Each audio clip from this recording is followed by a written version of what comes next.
Hi guys, welcome to our channel Telugu audio stories with Maithri. నా ఛానల్ని ఎవరైనా ఫస్ట్ టైం చూస్తున్నట్టయితే తప్పకుండా లైక్ చేయండి, షేర్ చేయండి అండ్ సబ్స్క్రైబ్ చేసుకోండి. నా ఇష్టసకి పార్ట్ 82. ఇక లేట్ చేయకుండా స్టోరీలోకి వెళ్ళిపోదాం.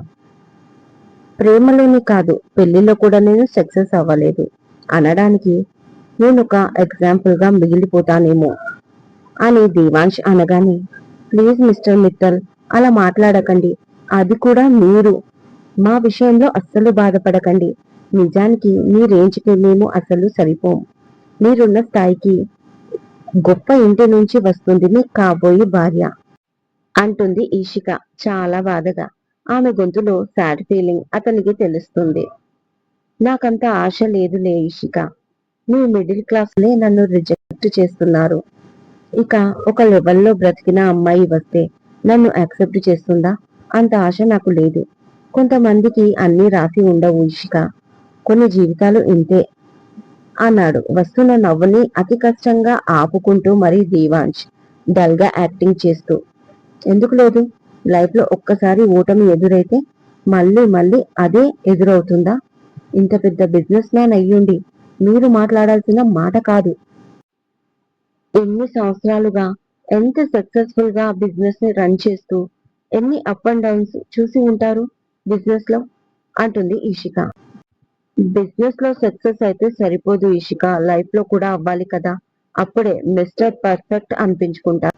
నాకు తెలిసి ప్రొఫెషనల్ గా నేను చాలా సక్సెస్ ఏమో, కానీ పర్సనల్ లైఫ్ లో పెద్ద ఫెయిల్యూర్ ని ఎదుర్కొంటున్నా అన్నాడు దేవాంశ్.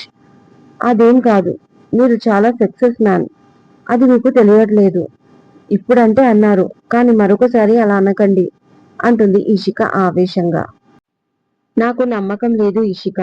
ప్రేమ అంటే కేవలం నా ఫ్యామిలీది తప్ప బయట నుంచి నన్ను ఇష్టపడే వాళ్ళే లేరు నాకు. అంతదాకా ఎందుకు, నువ్వే చెప్పు. ఇన్ని రోజులు నాతో ట్రావెల్ చేశావు. అంజలి విషయం పక్కన పెడితే నువ్వైనా నన్ను ఇష్టపడ్డావా? సారీ ఇలా అంటున్నందుకు ఏమీ అనుకోకు. ప్రతి అమ్మాయి లైఫ్ లో ఎప్పుడో ఒకప్పుడు ఇలాంటి వ్యక్తి కావాలి, ఇలాంటి వ్యక్తిని పెళ్లి చేసుకోవాలి అనుకుంటారు. అలాగే నువ్వు కూడా ఎప్పుడైనా ఎవరి గురించైనా అనుకునే ఉంటావు. అలా అనుకున్న వ్యక్తుల్లో మంచి క్వాలిటీస్ అయినా నాలో కొన్నైనా కనిపించాయా? నా మీద ఎప్పుడైనా అలాంటి ఆలోచన వచ్చిందా నీకు, ఇతన్ని పెళ్లి చేసుకోవాలి అని? సారీ, మనకు పెళ్ళయింది కదా, ఇతనికి భార్యలాగా ఉండాలి అన్న ఆలోచన నీకు వచ్చిందా? వచ్చి ఉండదు. పోని నన్ను ఎప్పుడైనా ప్రేమించాలి అనిపించిందా? అది కూడా కాదు. కనీసం నన్ను ఇష్టపడాలి అనుకున్నావా అని అడిగాడు దేవాంశ్ తన మనసులో విషయం ఏంటో తెలుసుకుందామని. ఆ మాట వినగానే చాలా చాలా షాక్ అయిపోయింది ఇషిక. ప్లస్ ఆమె కళ్ళల్లోకి వాటర్ వచ్చేశాయి. బట్ బలవంతా వెనక్కి పంపింది. తన శరీరంలో కొట్టుకుంటున్న తన గుండెకి తెలుసు ఆమె అతన్ని ఎంతగా ఇష్టపడుతుందో. కానీ తనకు అర్హత లేదని తన మనసులోని ప్రేమ గొంతుని నొక్కిపెట్టింది ఈషిక. ఆమె ఫేస్ చూడగానే అన్నీ కనిపెట్టే దేవాంశ్ కూడా ప్రస్తుతం ఆమె ఎక్స్ప్రెషన్స్ ఒక పక్క చదువుతూ మళ్ళీ అడిగాడు. ప్రజెంట్ అతను అడిగిన దానికి ఆమె ఏం సమాధానం ఇస్తుంది అని చూస్తూ దేవాంశ్. కానీ ఇషిక మౌనాన్ని చూసి, ఐ నో ఇషిక, నన్ను ఎవరు ఇష్టపడరు అని మళ్ళీ దేవాంశ్ అనగానే, కరెక్ట్ మిస్టర్ మిత్తల్, మిమ్మల్ని ఎవరు ఇష్టపడరు అని ఇషిక అనగానే ఆశ్చర్యంగా తన వైపు చూశాడు. అలా మిమ్మల్ని ఇష్టపడడం కూడా సాధ్యం కాదు ఎవరికి. అవును మిస్టర్ మిత్తల్, మిమ్మల్ని ఇష్టపడాలి అంటే వాళ్ళకి ఒక అదృష్టం ఉండాలి. మిమ్మల్ని ప్రేమ అనే పేరుతో మీతో చీట్ చేసి యాక్టింగ్ చేసే వాళ్లకు ఆ అదృష్టం ఎంత మాత్రమూ లేదు, ఉండదు కూడా. మీ పక్కన స్థానం ఉండాలి అంటే అది ఎన్నో జన్మల అదృష్టమై ఉండాలి. మిమ్మల్ని ఒకరు ఇష్టపడాలి అంటే ఆ వ్యక్తికి ఎంతో ప్రత్యేకత ఉండాలి. ముఖ్యంగా మాలాగా మిడిల్ క్లాస్ అమ్మాయిలు అయితే అసలు కాదు. మీ ఇంట్లో పనిచేసే మేడ్స్ కి ఒక క్వాలిఫికేషన్ ఉంటుంది. అలాంటిది మీ పక్కన భార్య హోదాలో ఉండాలి అంటే మామూలు విషయం కాదు.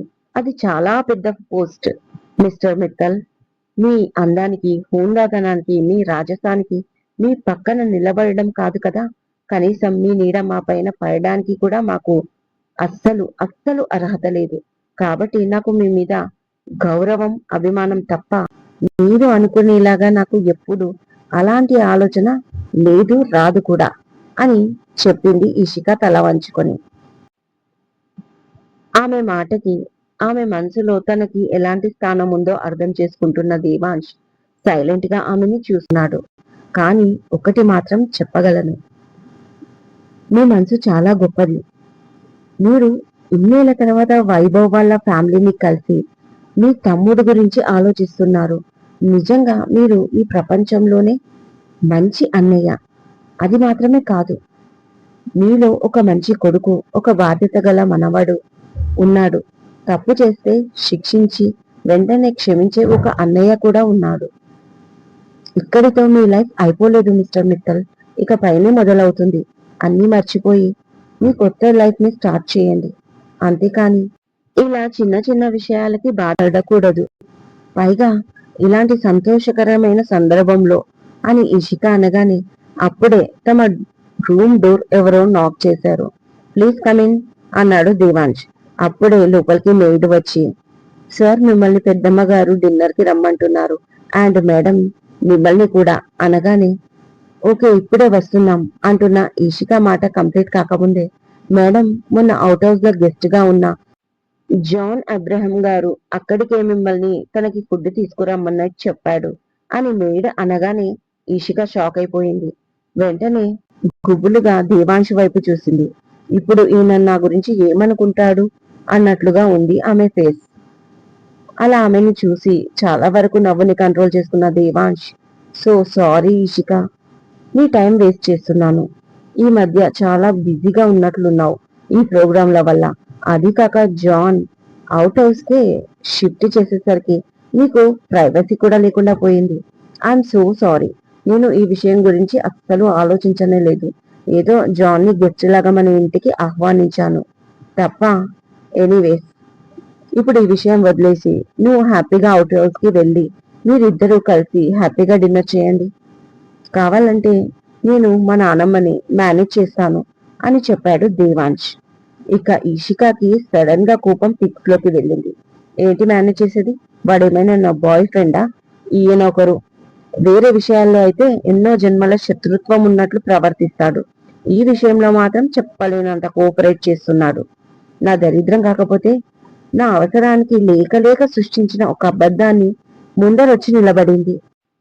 అది నిజమని ఒప్పుకోలేను, అలా అని అబద్ధమని బయటికి చెప్పుకోలేను. నా పరిస్థితి అలా చచ్చింది. అయినా ఈ జాన్ అబ్రహం గారిని జాన్ తీసేస్తే ఒక దరిద్రం వదిలిపోతుంది అనుకుంటుంది మనసులో ఈషిక. జాన్ అంటే పేరు మాత్రమే కాదు, హిందీలో ప్రాణం అని కూడా అర్థం. మిస్టర్ మిత్తల్, మీరు డిన్నర్ కి వస్తున్నారా లేదా? సీరియస్ గా అడుగుతుంది అసహనంగా ఈషిక. ఆ ఈషిక, వస్తున్నాను అంటూ దేవాంశ్ నవ్వుకుంటూ తనతో పాటు కిందికి వెళ్తాడు. సో మిత్తల్ ఫ్యామిలీకి నువ్వు ఒక మెంబర్ బి అయిపోయావు, కంగ్రాచులేషన్స్ అంటుంది షీలా అంజలితో. ఆల్రెడీ వైభవ్ పైన పీకల్లోతు కోపంలో ఉన్న అంజలికి ఆమె మాటలు అస్సలు వినబడలేదు. ఏంటి ఆలోచిస్తున్నావు అడిగింది షీలా పక్క నుంచి. ఏంటి అడుగుతుంది అంజలి ఆమె మాటలతో ఈ లోకంలోకి వస్తూ. ఏమైంది? ఆనందం ఎక్కువైపోయి నీ చెవులు వినిపించడం లేదా? నేను నీకు బెస్ట్ విషెస్ చెప్పాను, నువ్వు నాకు థ్యాంక్స్ చెప్పాలి. అది చెప్పకపోగా ఏంటి అని అడుగుతున్నావు అని సీరియస్ గా అడిగింది షీలా. ఎవరికి కావాలి నీ బెస్ట్ విషెస్? అన్నిట్లో ది బెస్ట్ అనిపించుకుంటుంది ఆ ఈషిక. నీకు తెలుసా, ఇవాళ దాని కాళ్ళు మొక్కాను నేను. నా చిన్నప్పుడు ఒక అనాథలా మా ఇంటికి వచ్చి పడి ఉండేది, నా అనేవాళ్ళు లేక. అలాంటి ఆఫ్టర్ ఆల్ ఈషికను మా ఫాదర్ నీకు అక్క అన్నప్పుడే నేను ఒప్పుకోలేదు. అలాంటిది ఇవాళ నా చేతులతో దాని పాదాలు ముట్టుకున్నాను ఆశీర్వాదం పేరుతో. అలా చేస్తున్నప్పుడు నా ఒళ్ళు మండిపోయింది. పైగా అది ఇప్పుడు నాకు నా ఇంట్లోనే నాకంటే పై స్థాయిలో తోడి కోడలు స్థానంలో ఉంది. ఆ స్థానానికి నేను విలువ ఇస్తూ దాని కాళ్ళు పట్టుకోవాల్సి వచ్చింది. నాకు ఎంత బాధగా ఉంటుందో తెలుసా అంటుంది అంజలి కోపంగా. కొన్ని కావాలి అనుకున్నప్పుడు కొన్నిసార్లు ఇలా సర్దుకుపోవాలి అంజలి. బీ కూల్, ఇది కూడా కొన్ని రోజులే అంటుంది షీలా. ఏంటి సర్దుకునేది? నువ్వు నా ప్లేస్ లో ఉంటే నీకు తెలుస్తుంది నా బాధ అని అంజలి అనేసరికి మైండ్ యువర్ టాంగ్ అంజలి. నువ్వు అన్న మాటకి మీనింగ్ ఏంటి? నేను దాని కాళ్ళు పట్టుకుంటానా? No, never. అది జన్మలో జరగదు. అప్పటి వరకు కూల్ గా ఉన్న షీల ఒక్కసారిగా కోపంగా మారిపోయి అరుస్తూ బుస కొట్టింది. సో సారీ, నేను అలా అనలేదు షీలా. I'm so sorry. కాకపోతే నా సిచ్యువేషన్ ని అర్థం చేసుకో అంటున్నాను. అయినా ఇదంతా జరుగుతుంటే నువ్వు కూల్ గా ఎలా ఉంటున్నావు షీలా అని అడిగింది అంజలి. మరేం చేయాలి? ఊరుకోక నీలాగా ఊరేసుకోవాలా? నీలాగా వెంటనే రియాక్ట్ అవ్వడం నాతో అవ్వదు. ఒక్కసారి మనం ఏదైనా చేస్తే పునాదులు కదిలిపోవాలి. అలా ఉంటుంది స్కెచ్ అని రాక్షసంగా నవ్వుతూ అంది షీల.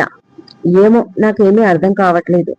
అయినా నీకు మిస్టర్ మిత్తల్ని పెళ్లి చేసుకోవాలని ఉంది కదా, మరి ప్రతిసారి అది దేవాంశ్ పక్కనే ఆయనకి భార్య స్థానంలో ఉంటే నీకు ఏమీ అనిపించడం లేదా? నిజం చెప్పు. నిన్న కాక మొన్న వచ్చిన నాకే అది ఇక పైన తోడు కోడల్లాగా ఉంటుంది అని ఆలోచిస్తేనే నేను సహించలేకపోతున్నాను. అలాంటిది నువ్వెలా వేరు చేస్తున్నావు అని షీలాను ఆశ్చర్యంగా అడుగుతుంది అంజలి. దానికి షీల కన్నింగా నవ్వుతూ నేను చెయ్యాల్సిందేదో అని ఆమె మాట పూర్తి కాకముందే అంజలి ఇక్కడేం చేస్తున్నావు అని వినిపించింది పద్మజ కంచుకంఠం. ఒక్కసారిగా దడుచుకుంది అంజలి.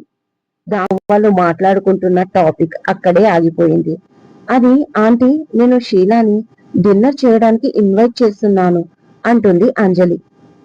ఏం చెప్పాలో తెలియక. ఇందులో నువ్వు ఇన్వైట్ చేయడానికి ఏముంది? ఆల్రెడీ తను పూజకు వచ్చింది కదా.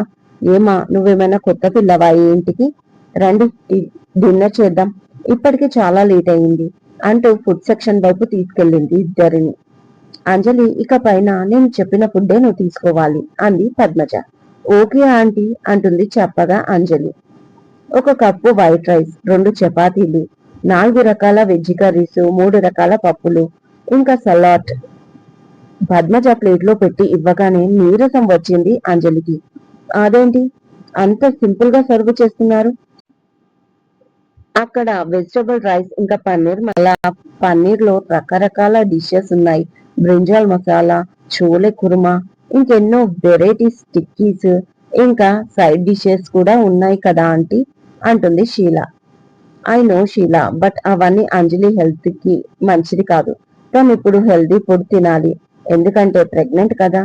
అందుకే ఏది తిన్నా మసాలాలు, ఆయిల్ అవాయిడ్ చేసి ఒక టైం ప్రకారం లైట్ గా హెవీ ఫుడ్ కాకుండా తీసుకోవాలి. అసలే అంజలి ఉట్టి మనిషి కాదు అని వివరిస్తుంది పద్మజ.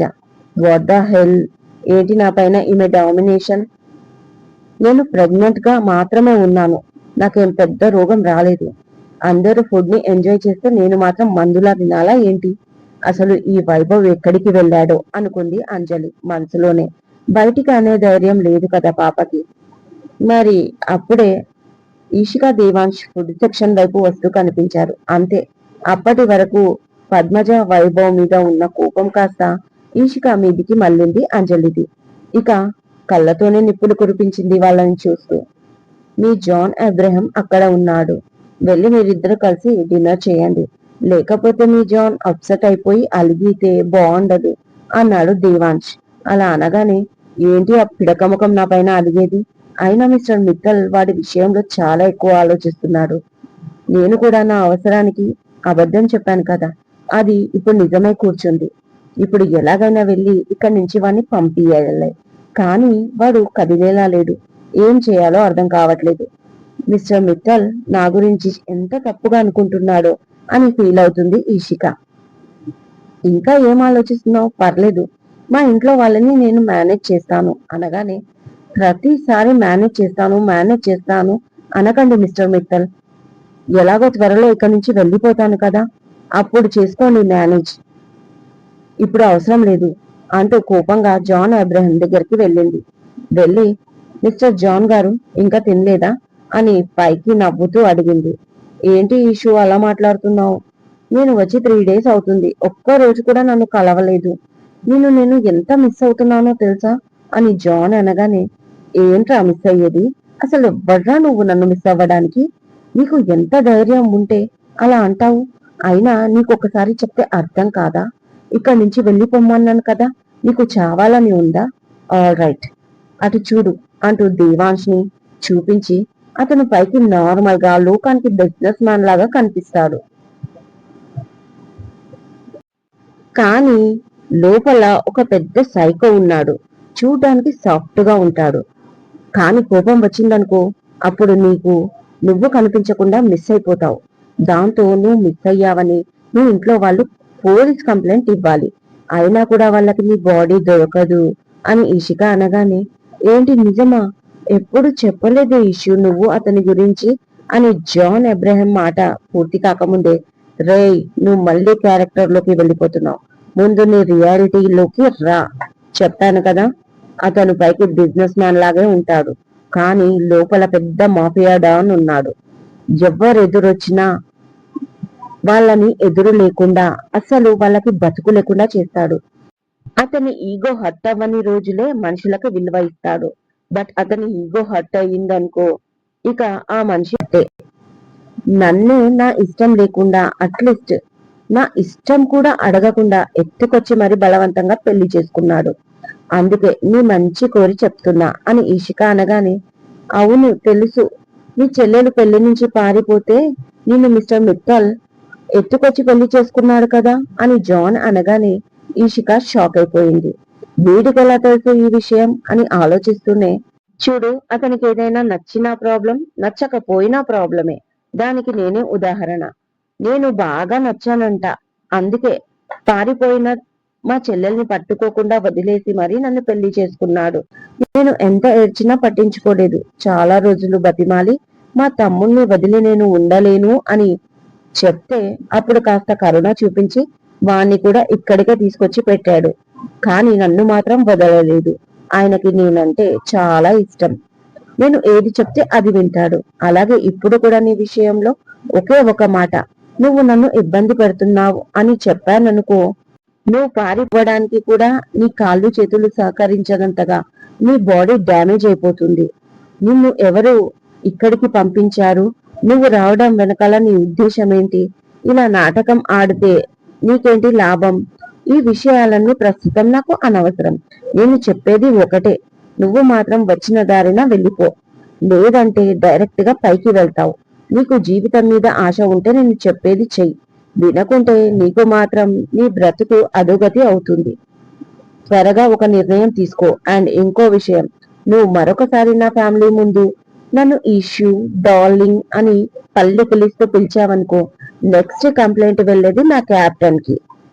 ఆ క్యాప్టెన్ ఎవరో తెలుసు కదా అని ఇషిక అనగానే, అప్పటి వరకు భయపడిన అతను, ఇంకెవరు మిస్టర్ మిత్తల్, కానీ నువ్వు నాకు అన్యాయం చేస్తున్నావు అని జాన్ అబ్రహం అనగానే నెక్స్ట్ సెకండ్ వాడి కాలర్ పట్టేసుకొని, అసలు నీకు న్యాయం ఎప్పుడు చేశానురా అన్యాయం చేయడానికి అని ఇషిక అంటూ ఉంటగా, ఇక్కడేం చేస్తున్నావు ఇషిక అని వినిపించింది సుజిత వాయిస్.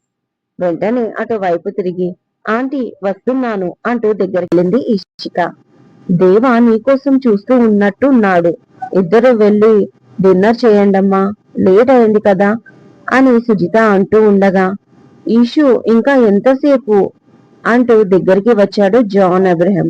అంతే ఈషిక గుండె టకటకా కొట్టేసుకుంది. వీడేంటి ఇలా వచ్చాడు, అది కూడా ఆంటీ ముందు ఈషు అని పిలుస్తున్నాడు అనుకుంది భయపడుతూ ఈషిక. ఇతనెవరు ఈషిక, నిన్ను అంత ఫ్రీగా పిలుస్తున్నాడు అని వెంటనే అడిగేసింది సుజిత. నెక్స్ట్ ఈషికకు ఏం చెప్పాలో అర్థం కాలేదు. ఇదండి ఇవాళటి ఎపిసోడ్. ఈ ఎపిసోడ్ మీకు నచ్చినట్టు అయితే నాకు కామెంట్ లో చెప్పండి. అలాగే లైక్ చేయండి, షేర్ చేయండి, హైప్ ఇవ్వండి, సబ్స్క్రైబ్ చేసుకోండి నా ఛానల్ ని. మరొక మంచి ఎపిసోడ్ తో మీ ముందు ఉంటాను. మైత్రి.